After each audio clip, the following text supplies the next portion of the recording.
The notion that vaccines are necessary for Christians who follow Jesus is a concept that has sparked intense debate and discussion within the faith community. Proponents of this idea argue that their faith in God's protection and healing power renders vaccines redundant, while opponents counter that vaccines are a gift from God, a manifestation of human ingenuity and medical science.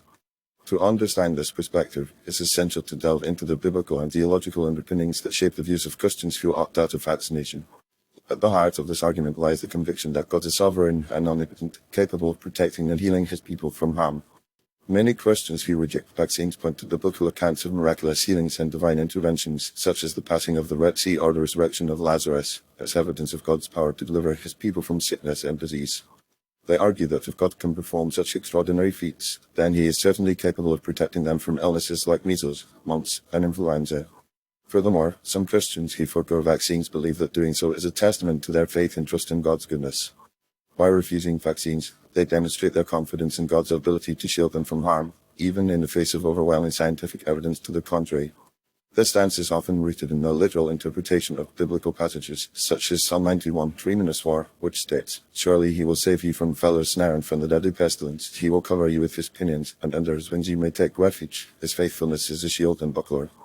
Additionally, some Christians who reject vaccines argue that the Bible warns against putting faith in human institutions and medical science, rather than in God. They contend that by relying on vaccines, Christians are, in effect, placing their trust in human ingenuity and the medical establishment, rather than in God's providential care. This perspective is often linked to broader skepticism of modern medicine and the pharmaceutical industry, which is seen as being driven by profit and a lack of regard for human well-being. However, this stance raises important questions about the role of human agency and responsibility in maintaining public health. While it is true that God is sovereign and capable of healing, the Bible also emphasizes the importance of human stewardship and care for one another. The Apostle Paul's exhortation to do good to everyone, and especially to those who are of the household of faith, Galatians 6:10, suggests that Christians have a duty to care for one another's physical and spiritual well-being.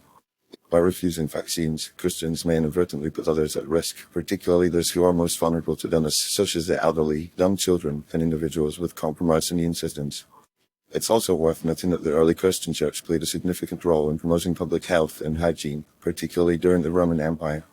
Christians were known for their care of the sick, their establishment of hospitals, and their advocacy for sanitation and hygiene practices. This legacy of caring for the physical and spiritual needs of others is an important part of the Christian tradition, and one that is often overlooked in contemporary debates about vaccines. In conclusion, while the argument that vaccines are necessary for Christians who follow Jesus is rooted in a sincere desire to trust in God's power and protection, it raises complex questions about human agency, responsibility, and the role of medicine in maintaining public health. Ultimately, the decision to vaccinate or not is a personal one, and Christians must carefully consider the biblical and theological implications of their choices.